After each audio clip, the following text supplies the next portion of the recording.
Good morning student welcome to my channel. आज के আমরা শুরু করব সাতটা বইয়ের এমসিকিউ সমাধানের আরেকটি পার্ট। আমরা সাতটা বইয়ের এমসিকিউ সমাধানের যে সিরিজ শুরু করেছিলাম সেখানে আজকে আমরা নতুন এক অধ্যায় শুরু করছি, স্থিতিবিজ্ঞান স্ট্যাটিস্টিক্স। চলো তাহলে শুরু করি আজকের ক্লাস। আজকে আমাদের প্রথম কোশ্চেন,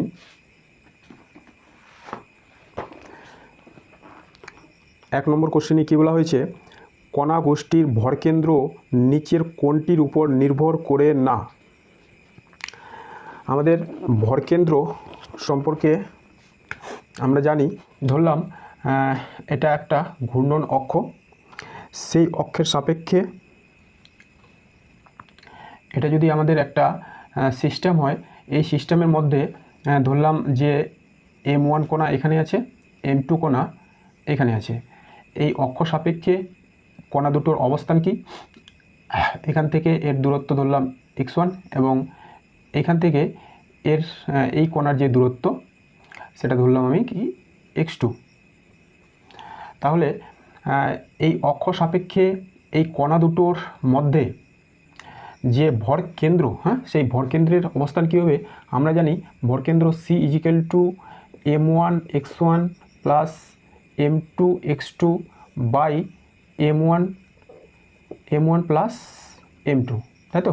তাহলে আমরা দেখতে পাচ্ছি ভরকেন্দ্রের যে অবস্থান সেটা কণার ভর এবং তাদের পারস্পরিক দূরত্ব, তাদের অবস্থান এবং তাদের পারস্পরিক যে দূরত্ব সেটার উপরে নির্ভর করছে। তাহলে কণাগোষ্ঠীর ভরকেন্দ্র নিচের কোনটির উপর নির্ভর করে না, সেটি হচ্ছে কণাগুলির উপর প্রযুক্ত বল। এক্ষেত্রে কী হবে, অপশান বি, কণাগুলির উপর প্রযুক্ত বলের উপর নির্ভর করে না, কণার ভরের উপর নির্ভর করে, কণাগুলির অবস্থানের উপর নির্ভর করে, কণাগুলির মধ্যে পারস্পরিক দূরত্বের উপর নির্ভর করে। এরপরে আমরা চলে যাব কোশ্চেন নম্বর 2। কোনো বস্তুর ভরকেন্দ্র সবসময় বস্তুর কেন্দ্রে অবস্থিত হয়, সবসময় বস্তুর মধ্যে কোথাও অবস্থিত হয়, সবসময় বস্তুর বাইরে অবস্থিত হয়, বস্তুর ভিতরেও থাকতে পারে, বাইরেও থাকতে পারে। তাহলে দুই নম্বর কী হবে, আমরা এই ভরকেন্দ্রের থিওরি সংক্রান্ত আলোচনায় দেখেছি যে বস্তুর ভরকেন্দ্র বস্তুর বাইরেও থাকতে পারে। এক্ষেত্রে আমাদের হয়ে যাবে অপশান ডি। ধরলাম যে এই যে আমাদের দরজার কড়া কিংবা হাতের চুড়ি বা হাতের বালা, এটা যদি একটা হাতের বালা হয় বা কড়া হয়, তাহলে এই কড়ার যে ভরকেন্দ্র সেটা কিন্তু এর কেন্দ্রবিন্দুতে থাকে, তাই না। তো এই যে ভরকেন্দ্র, এই বালার সাপেক্ষে এর যে ভরকেন্দ্র, এটার অবস্থান যদি ও বিন্দু হয়, এই বিন্দুটা কিন্তু বালার মধ্যে নেই।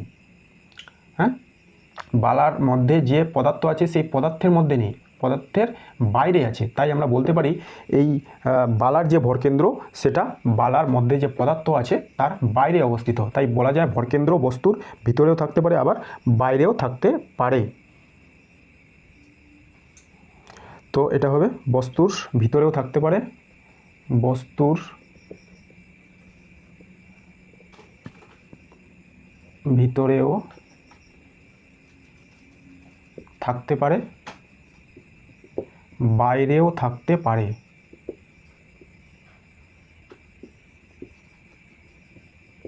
তাই না। এটা হয়ে গেল আমাদের 2-এর অপশান ডি। এবার আমরা করব কোশ্চেন নম্বর 3। ভরকেন্দ্রের সাপেক্ষে নিম্নলিখিত কোন রাশিটি শূন্য হবে। ত্বরণ, বেগ, ভরের ভ্রামক, বলের ভ্রামক। ভরকেন্দ্রের সাপেক্ষে কোনটি শূন্য হবে। তাহলে এখানে একটা নতুন টার্ম আছে, দেখো, ভরের ভ্রামক। এবার আমরা জেনে নেব যে ভরের ভ্রামক কি। ভরের ভ্রামক, এই অবস্থান থেকে কোনো একটা বস্তু M1 4 সেন্টিমিটার দূরে আছে, বি অবস্থান থেকে ওই বস্তুটা 2 সেন্টিমিটার দূরে আছে। তাহলে এই এ ও বি অবস্থান থেকে ভরের ভ্রামক কিভাবে আমাদের করতে হয়, এ অবস্থান থেকে ভরের ভ্রামক কী হবে, M1 × 4, বস্তুর ভর ইন্টু এখান থেকে তার দূরত্ব, এবং বি অবস্থান থেকে ভরের ভ্রামক কী হবে, M1 × 2। এইভাবে আমাদের ভরের ভ্রামক বের করতে হয়।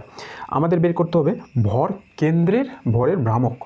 ধরি কোনো একটা সিস্টেমের দুটি কণা M1 এবং M2, এদের ভরকেন্দ্র এর অবস্থান হলো C বিন্দুতে। M1 থেকে এই C বিন্দুর দূরত্বকে ধরা হলো কি, সেটা হচ্ছে R1, এবং M2 থেকে এই ভরকেন্দ্রের দূরত্বকে ধরা হলো R2।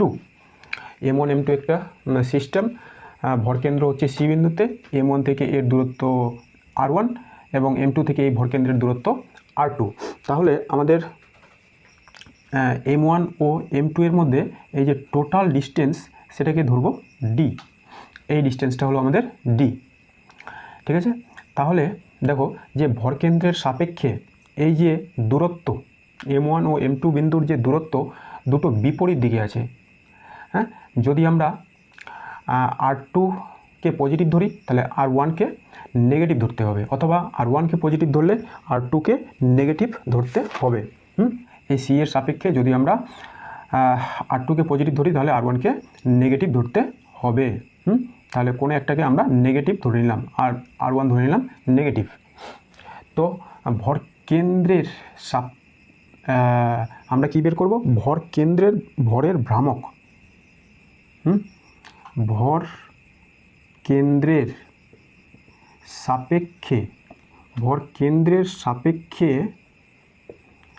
ভরের ভ্রামক, ভরকেন্দ্রের সাপেক্ষে ভরের ভ্রামক। আমরা ভরের ভ্রামক কীভাবে বের করলাম, ভর ইন্টু ডিস্টেন্স। ভরকেন্দ্রের সাপেক্ষে ভরের ভ্রামক তাহলে কী হবে, ভর into distance M2 R2 plus M1 minus R1, তাই না? আমরা এটাকে মাইনাস ধরে নিয়েছি। এটা হলো ভর কেন্দ্রের সাপেক্ষে, যেমন A এর সাপেক্ষে M1 এর ভরের ভ্রামক কী বের হয়েছিল, আর B এর সাপেক্ষে ভরের ভ্রামক কী বের হয়েছিল, ভর ইন্টু ডিস্টেন্স। তাহলে এটা হলো ভর, এটা হলো ডিস্টেন্স, এটা হলো ভর, এটা হলো ডিস্টেন্স। C বিন্দুর সাপেক্ষে আমরা বের করছি, C বিন্দুর সাপেক্ষে একটা বাম দিকে একটা ডান দিকে, তাই একটাকে পজিটিভ একটাকে নেগেটিভ ধরা হয়েছে, আমরা এই দিকটাকে নেগেটিভ ধরে নিলাম। এবার আমরা দুটো বস্তুকণা যদি সরলরৈখিক হয় তাদের ভরকেন্দ্রের যে অবস্থান R1 R2, হ্যাঁ, সেটা এদিকে বের করে রেখেছি। যে দুটো বস্তুকণা M1 ও M2, M1 বস্তুটা যদি মূল বিন্দুতে অবস্থিত হয় তার অবস্থান হলো 0,0, এবং M2 বস্তুটা যদি এই L দূরত্বে অবস্থিত হয় তাহলে তাদের ভরকেন্দ্রের অবস্থান যদি C হয়, এই দূরত্বটা ধরে নিলাম R1, এই দূরত্বটা ধরে নিলাম R2। তাহলে ভরকেন্দ্রের অবস্থান M1 থেকে কত হবে এবং ভরকেন্দ্রের অবস্থান M2 থেকে কত হবে, এই R1 ও R2 কত হবে এখানে আমরা বের করে রেখেছি। ভরকেন্দ্রের অবস্থান M1 থেকে R1 = হয় M1 x1 + M2 x2 / R1 M1 + M2, যেটা আমরা ভরকেন্দ্র নির্ণয় করি সেরকমই। কিন্তু সেটা আমরা সবসময় একটা নির্দিষ্ট বস্তুর সাপেক্ষে করে থাকি, তাই সেটাই ফর্মুলা। আর যদি এই বস্তুটার সাপেক্ষে আমরা ভরকেন্দ্রটা বের করতে চাই তাহলে আমাদের টোটাল যে ডিস্টেন্স সেখান থেকে মাইনাস করতে হবে। ভরকেন্দ্রের অবস্থান M2 থেকে যদি R2 হয় তাহলে R2 = L - R1, L minus, এটা আমরা মাইনাস করে দিলাম M2 L / M1 + M2। আচ্ছা, এটা একবার করে নিই যে R1 = এটা হলো, এবার x1 এখানে কি, এটা x1 y1, এটা হলো x2 y2, ঠিক আছে। এখানে দেখো যে যেহেতু আমাদের y অক্ষগুলো নেই, দুটোই 0, তাই y অক্ষের কোনো টার্মও এখানে নেই। x1 এখানে 0, x2 কত L বসেছে M1 M2, তাহলে এখানে 0 M2 L এখানে থাকবে। আর কি, ভরকেন্দ্রের অবস্থান M2 থেকে L - R1 করলাম, তাহলে এটার সঙ্গে যদি গুণ হয়ে যায় M1 L plus M2 L minus M1 L, M2 L minus M2 L কেটে গেল, থাকছে M1 L / M1 + M2। তাহলে ভরকেন্দ্রের অবস্থান M1 থেকে R1 কত বের হলো, M2 L / M1 + M2, এবং R2 থেকে কত বের হলো, M1 L / M1 + M2। এটা হচ্ছে আমাদের ভরকেন্দ্রের অবস্থান। তো এই R2 ও R1 এর মান যদি আমরা এখানে পুট করি তাহলে কি পাচ্ছি, দেখো যে M2 R2 কত, M1 L / M1 + M2, M1 R1 এর মান কত, আচ্ছা এখানে মাইনাসের জন্য এটা কি হয়ে যাবে, একটা মাইনাস হয়ে যাবে। R1 এর মান আমরা বের করে নেব M2 L / M1 + M2। এবার এই টার্ম দুটো দেখো একই, তাহলে এটার মান কত হয়ে যাবে 0। তাই ভরকেন্দ্রের সাপেক্ষে ভরের যে ভ্রামক সেটা কি হয়, সেটা হয় 0। এটাই বের করতে বলছে ভরকেন্দ্রের সাপেক্ষে নিম্নলিখিত কোন রাশিটি 0 হবে। তাহলে আমরা দেখতে পেলাম ভরকেন্দ্রের সাপেক্ষে ভরের যে ভ্রামক সেটা হয় 0। এক্ষেত্রে কোন অপশন, অপশন সি। ভরকেন্দ্রের সাপেক্ষে ভরের ভ্রামক হয় 0। এরপরে আমরা করব কোশ্চেন নম্বর 4। স্থির অবস্থায় থাকা একটি বোমা বিস্ফোরিত হয়ে অনেকগুলি ক্ষুদ্র অংশে ভেঙে গেল, কণাগোষ্ঠীর ভরকেন্দ্রের কি হবে। স্থির অবস্থায় থাকা একটি বোমা বিস্ফোরিত হয়ে অনেকগুলি ক্ষুদ্র অংশে ভেঙে গেল, কণাগোষ্ঠীর ভরকেন্দ্রের কি হবে। তো এই ক্ষেত্রে আমাদের স্থির অবস্থায়, যেহেতু স্থির অবস্থায় স্থির অবস্থায় বোমা বিস্ফোরিত হয়ে অনেকগুলো টুকরোয় ভেঙে গেছে, কণাগোষ্ঠীর ভরকেন্দ্রের কী হবে। স্থির অবস্থায় বোমা বিস্ফোরিত হয়ে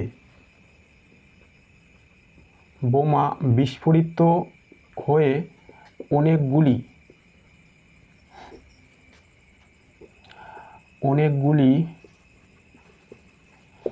টুকরোয়, অনেকগুলি ক্ষুদ্র অংশে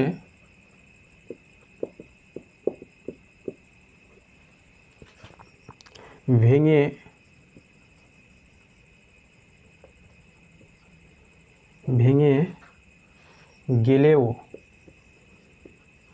ভরকেন্দ্র স্থির থাকে। ভরকেন্দ্র কি থাকে, স্থির থাকে। তাহলে এক্ষেত্রে হয়ে যাবে আমাদের অপশান সি। স্থির অবস্থায় বোমা বিস্ফোরিত হয়ে অনেকগুলি ক্ষুদ্র অংশে ভেঙে গেলেও ভরকেন্দ্র কিন্তু স্থির থাকে। ধরলাম একটা বোমা ভি গতিবেগে চলছিল, এই বোমাটা এই পি অবস্থানে এসে বিস্ফোরিত হয়ে গেল। বোমাটা কি হলো, এইভাবে বিস্ফোরিত হয়ে গেল। এর দুটো টুকরো, একটা এদিকে চললো, একটা এদিকে চললো। এই টুকরোর নাম দিলাম M1, এই টুকরোর নাম দিলাম M2। তাহলে এদের যে বিভিন্ন অবস্থান, এটা ধরলাম আমি এ অবস্থান, এটা বি অবস্থান, এটা সি অবস্থান, এটা ডি অবস্থান। তাহলে এ আর সি অবস্থানে এদের যে ভরকেন্দ্র M1 আর M2, এই বোমাটা বিস্ফোরিত হয়ে যে দুটো টুকরো বের হলো M1 ও M2, কোনো এক মুহূর্তে যখন তাদের অবস্থান ছিল এ ও সি বিন্দুতে, তখন তাদের যে ভরকেন্দ্র তখন তাদের ভরকেন্দ্র হবে এই বিন্দুতে, এটার নাম দিলাম X। আর তারা যখন বি ও ডি বিন্দুতে এসে উপস্থিত হলো, তখন তাদের ভরকেন্দ্র হবে Y বিন্দুতে। কিন্তু সেটা এই একই রেখা বরাবর এবং বোমার যে প্রাথমিক বেগ ছিল v, সেই বেগেই এই ভরকেন্দ্র সামনের দিকে গতিশীল হবে। তাই আমরা বলতে পারি যদি বোমা প্রাথমিক বেগে গতিশীল থাকে এবং বিস্ফোরিত হয়,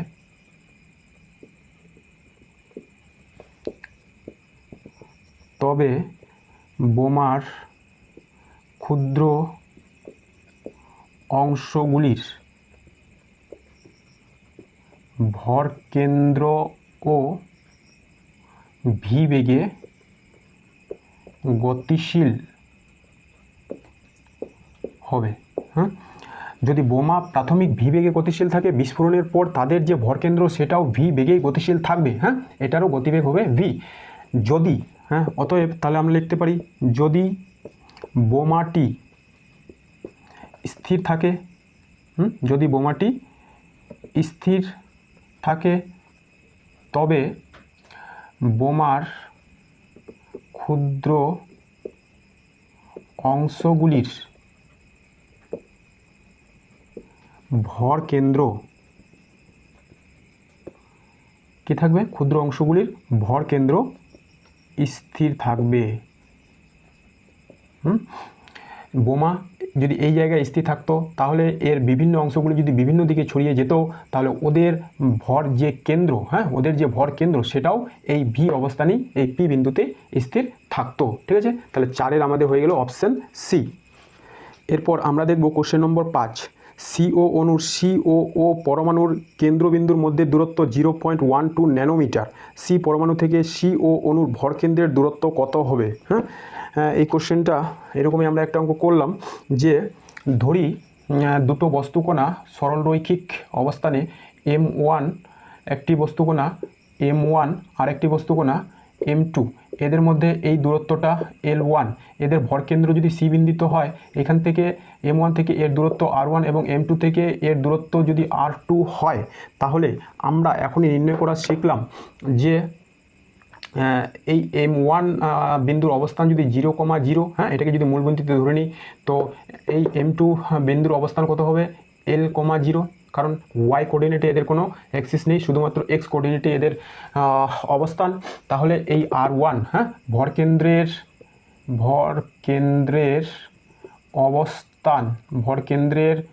অবস্থান M1 বস্তু থেকে কত বের হয়েছিল? R1 = M1 x1 plus M2 x2 by M1 plus M2। M1 কত? M1 তো M থাকবে, x1 এখানে 0, M2 হলো M2 আর x2 হলো এখানে L। x2 হলো L, এটা হচ্ছে x2 y2 কোঅর্ডিনেট। হ্যাঁ, x2 y2, x2 L, y2 0, M1 plus M2। তাহলে আমাদের বের হলো কি? M2 L by M1 plus M2। এইটা হলো আমাদের R1। অর্থাৎ এই অবস্থান থেকে, এই M1 বিন্দুর অবস্থান থেকে ভরকেন্দ্রের যে দূরত্ব R1, সেটা বের হচ্ছে M2 L by M1 plus M2। ওকে, তাহলে এখানে আমাদের অঙ্কতে কি দেওয়া আছে? যে অঙ্কতে আমাদের দেওয়া আছে সিও, ধরলাম এটা সি, এটা ও, এদের মধ্যে যে ডিস্টেন্স সেটা দেওয়া আছে। এখান থেকে এই ডিস্টেন্সটা কত দেওয়া আছে?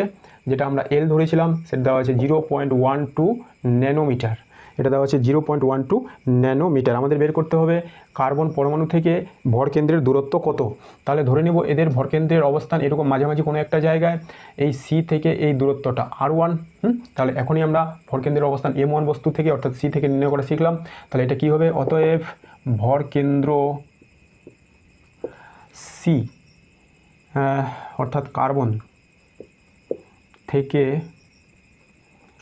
R1 দূরত্বে হলে R1 = M1 x1 plus M2 x2 by M1 plus M2। হ্যাঁ, এবার M1 x1 এর অবস্থান কি? 0,0, আর M2 y1 y2 এর অবস্থান এটা, আর x2 y2 এর অবস্থান কি? x2 এখানে কত?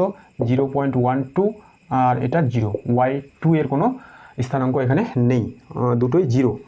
আর তাহলে আমরা কি দেখতে পাচ্ছি যে x1 কত?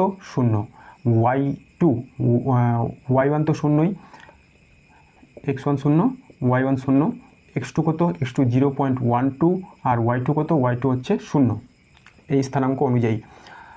আর M1 হলো কার্বন পরমাণুর পারমাণবিক ভর, আর M2 হলো অক্সিজেন পরমাণুর পারমাণবিক ভর।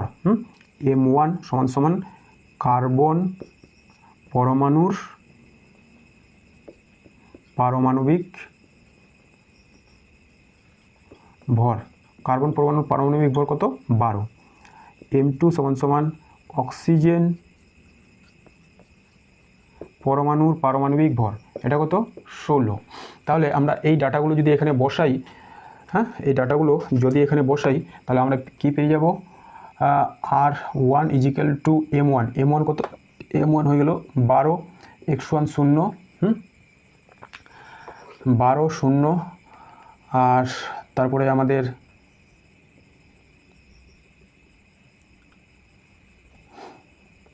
M2 কত?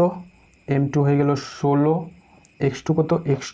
x2 হয়ে গেল আমাদের এটাই, হ্যাঁ, x2 হয়ে গেল আমাদের 0.12 ইন্টু 0.12 বাই M1 M2। হ্যাঁ, তাহলে 12 + 16। এবার এটা ক্যালকুলেশন করতে হবে, এটা তো 0, তাহলে আমাদের কি থাকছে? 16 ইন্টু 0.12 বাই 28। এটা ক্যালকুলেশন করলে যেটা আসছে সেটা হবে 0.0685, 0.06857, এটা আসন্ন মানে আমরা 0.07 লিখব। তাহলে 0.07 কোন অপশানে? অপশান এটা ন্যানোমিটার, এটা হবে অপশান ডি। তো আমাদের এই 5 নম্বরের অ্যান্সার কী হবে? 5 নম্বরের অ্যান্সার হবে অপশান ডি। এরপরে আমরা করব কোশ্চেন নম্বর 6। দুটি বিভিন্ন ভরের কণা স্থির অবস্থা থেকে মহাকর্ষ বলের ক্রিয়ায় পরস্পরের দিকে ধাবমান। কোনো একটি নির্দিষ্ট সময়ে কণা দুটির গতিবেগ v1 ও v ও 2v হলে তাদের ভরকেন্দ্রের বেগ কত হবে? স্থির অবস্থা থেকে মহাকর্ষ বলের প্রভাবে তারা পরস্পরের দিকে ধাবমান। তাহলে আমাদের কণার গতি দেওয়া আছে v ও 2v, ভরকেন্দ্রের বেগ কত হবে? ধরি যে আমাদের দুটো কণা m1 আর একটা হচ্ছে m2, তারা স্থির অবস্থা থেকে পরস্পরের দিকে v আর 2v বেগে ধাবমান। এটা কী ধরনের বল কাজ করছে এখানে? মহাকর্ষ বল। মহাকর্ষ বলের প্রভাবে তারা একে অপরের দিকে গতিশীল স্থির অবস্থা থেকে যাত্রা শুরু করেছিল, তাই তো? এবার আমরা জানি যে ভরবেগের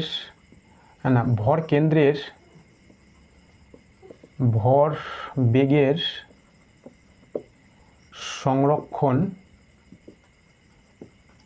নীতি, সেই অনুযায়ী কি হয়? ভরকেন্দ্রের ভরবেগের সংরক্ষণ নীতি, সেই নীতি অনুযায়ী আমরা জানি যে কোনো সংস্থাতে বাইরে থেকে বল প্রযুক্ত না হলে, কোনো সংস্থাতে বাইরে থেকে বল প্রযুক্ত না হলে সংস্থার ভরবেগের পরিবর্তন হবে ধ্রুবক। অর্থাৎ সংস্থা যদি স্থির থাকে তাহলে স্থির থাকবে, সমবেগে চলতে থাকলে সমবেগে চলতে থাকবে, সংস্থার ভরবেগের কোনো পরিবর্তন ঘটবে না যদি সংস্থাতে বাইরে থেকে বল প্রযুক্ত না হয়। এইবার যেহেতু আমাদের m1 ও m2 কণা মহাকর্ষ বল দ্বারা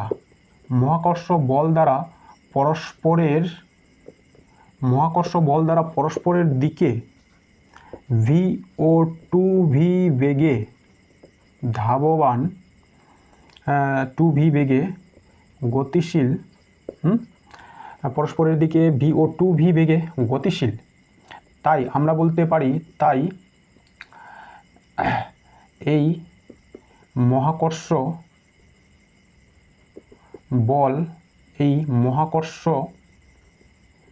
বল হলো বস্তু দুটির মধ্যে ক্রিয়াশীল পারস্পরিক ক্রিয়া প্রতিক্রিয়া বল।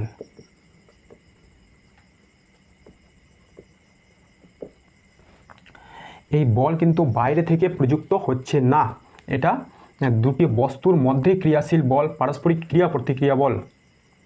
তাই বলা যায় যে যেহেতু এই সংস্থার উপর বাইরে থেকে কোনো বল প্রযুক্ত হচ্ছে না, কণার ভরবেগের পরিবর্তন ঘটবে না, তাই কণার প্রাথমিক ভরবেগ যদি স্থির থাকে বর্তমানেও স্থির থাকবে। তাই আমরা বলতে পারি কণার ভরকেন্দ্রের যে বেগ, যেহেতু কণার প্রাথমিক ভরকেন্দ্রের বেগ ছিল স্থির থেকে কণাটা যাত্রা শুরু করছিল মহাকর্ষ বলের প্রভাবে, তাই আমরা বলতে পারি অতএব কণার ভরকেন্দ্রের বেগ হবে স্থির। তাহলে এক্ষেত্রে আমাদের অপশান এ, যেহেতু কণাটার মধ্যে বাইরে থেকে কোনো বল প্রযুক্ত হচ্ছে না, বাইরে থেকে বল প্রযুক্ত না হলে কেন্দ্রের ভরবেগের কোনো রকম পরিবর্তন ঘটবে না। কণা দুটোর প্রাথমিক যে ভরকেন্দ্রের বেগ সেটা স্থির ছিল, বাইরে থেকে বল প্রযুক্ত হচ্ছে না, তাই কণার বর্তমান ভরকেন্দ্রের বেগও স্থির হবে। কারণ এই যে m1 m2 বস্তু v ও 2v বেগে গতিশীল হচ্ছে, সেটা মহাকর্ষ বলের প্রভাবে। এই মহাকর্ষ বল কণা দুটির মধ্যে ক্রিয়াশীল পারস্পরিক ক্রিয়া প্রতিক্রিয়া বল, তাই এটা আন্তঃআণবিক বলের মধ্যে পড়ে যাচ্ছে। কণা দুটোর মধ্যে আন্তঃআণবিক বল ক্রিয়া করলে সেটাকে বাইরে থেকে প্রযুক্ত করা বলা যাবে না, সেটা হচ্ছে কণাগুলোর মধ্যে ক্রিয়াশীল আন্তঃআণবিক বল। তাই আমরা বলতে পারি যে কণা দুটির মধ্যে যেহেতু বাইরে থেকে নেট বল প্রযুক্ত হচ্ছে না, তাই ভর কেন্দ্রের কোনো বেগ থাকবে না। ভরকেন্দ্র প্রথমে স্থির ছিল, এখনও স্থির থাকবে, তাহলে ভরকেন্দ্রের বেগ হবে 0। ঠিক আছে, 6 নম্বর হয়ে গেল। এরপরে আমরা করব কোশ্চেন নম্বর 7 নম্বর কোশ্চেনে কী বলা হয়েছে, 10 কেজি ও 4 কেজি ভরের দুটি বস্তু একটি ভারী স্প্রিংয়ের সাহায্যে যুক্ত অবস্থায় মসৃণ তলে স্থির আছে। ঘাত প্রয়োগ করে ভারী বস্তুকে 14 মিটার পার সেকেন্ড বেগে হালকা বস্তুর দিকে চালিত করলে বস্তু দুটির ভর কেন্দ্রের বেগ কত হবে? হ্যাঁ, এটা ইজি সহজ অঙ্ক। তাহলে আমরা করবো এবার কোশ্চেন নম্বর 7। এখানে কী কী দেওয়া আছে? দেওয়া আছে যে M1, হ্যাঁ, প্রথম বস্তুর ভর 10 কেজি। M2 কত দেওয়া আছে? M2 দেওয়া আছে 4 কেজি। আর কি দেওয়া আছে? যে M1 বস্তু, হ্যাঁ, M1 বস্তু যেটা ভারী, ঘাত প্রয়োগ করে ভারী বস্তুর বেগ, তাহলে আমাদের V1 কত? 14 মিটার পার সেকেন্ড। আর V2-র কোনো বেগ দেওয়া নেই, অর্থাৎ V2-র বেগ হবে 0। তাহলে ভর কেন্দ্রের বেগ আমাদের নির্ণয় করতে হবে। হ্যাঁ, V(c) আমাদের বের করতে হবে। ভর কেন্দ্রের বেগ, সেন্টার অফ মাসের ভেলোসিটি আমাদের বের করতে হবে। আমরা জানি যেমন ভর কেন্দ্রের অবস্থান যেভাবে আমরা বের করি, M1 x1 by M2 x2, M1 x1 plus M2 x2 by M1 plus M2, ঠিক একই রকম ভর কেন্দ্রের বেগের যে মান সেটা আমাদের বের করতে হয়। V অর্থাৎ ভর কেন্দ্রের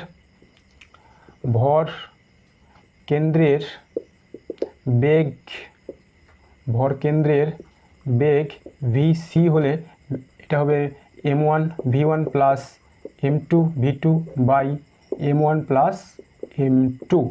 ভর কেন্দ্রের অবস্থান যেভাবে আমরা বের করি সেম একই রকম। ওখানে x1 ছিল, এখানে V1 হবে। তাহলে আমাদের মানগুলো এখানে বসিয়ে দেবো। M1 কত? 10, V1 কত? 14, M2 কত? 4, V2 কত? 0। 10 প্লাস 4, তাহলে এটা হলো 140/14, এটা তো হয়ে গেল 0।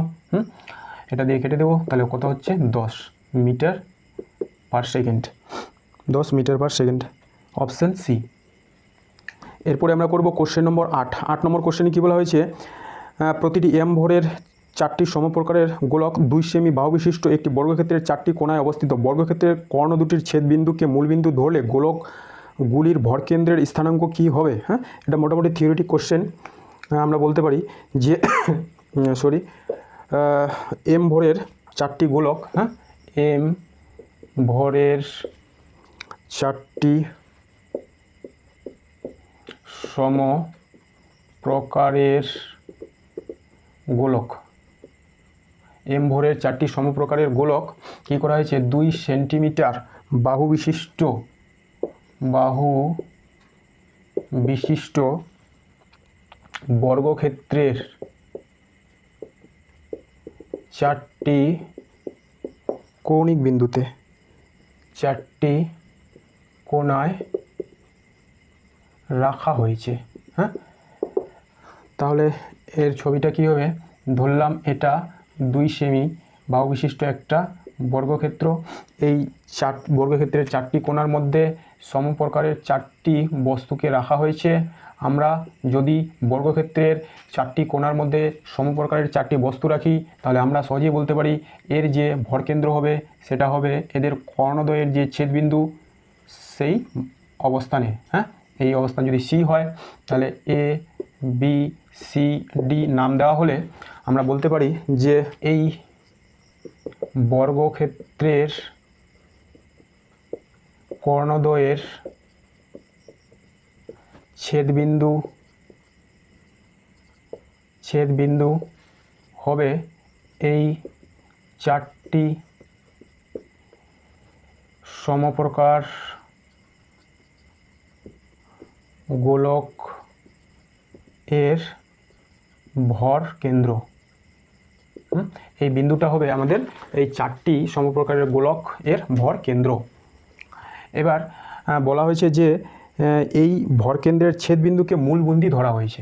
তাহলে এটাকেই যদি মূল বিন্দু ধরা হয়, অর্থাৎ XY কোঅর্ডিনেট যদি এই বিন্দুগামী হয়, তাহলে আমরা এই মূল বিন্দুকে কি বলে থাকি? মূল বিন্দুকে বলে থাকি 0,0।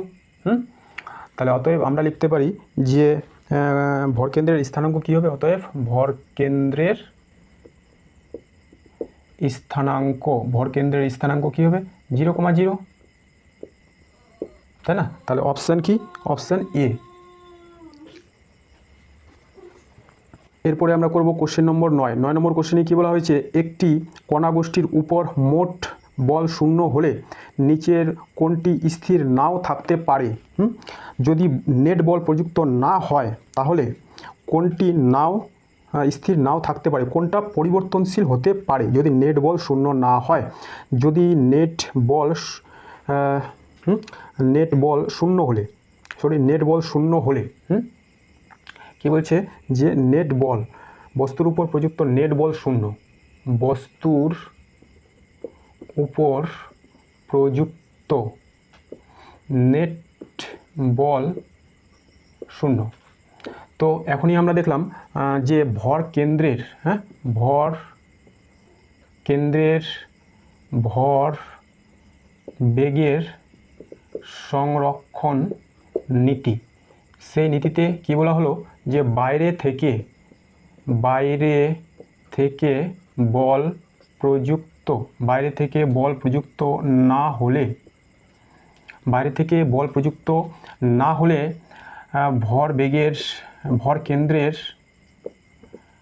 ভর বেগের পরিবর্তন হবে ধ্রুবক। অর্থাৎ ভরকেন্দ্র স্থির থাকলে পরেও স্থির থাকবে,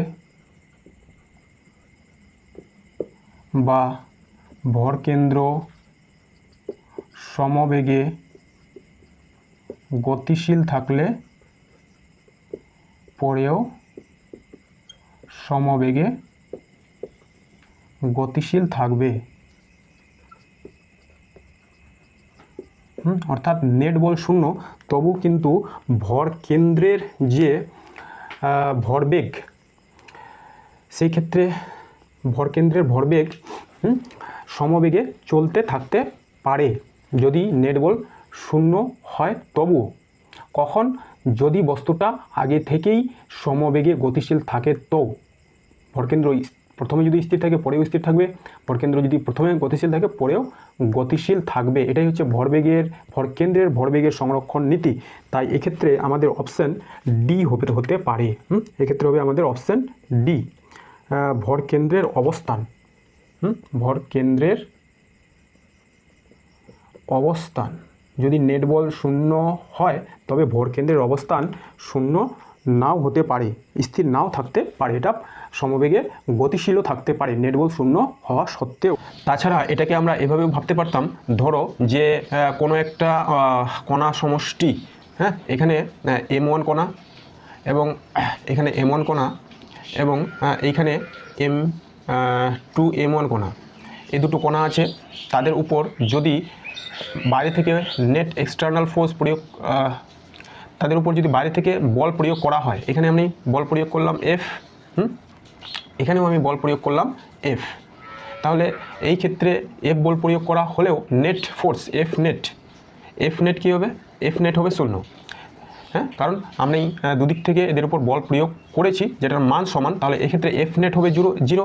এদের ভরকেন্দ্রের প্রথমে এদের ভরকেন্দ্র যদি এদিকে থাকে তো এদের গতিশীল হওয়ার যে মাত্রা সেটা পরিবর্তন হয়ে যাবে।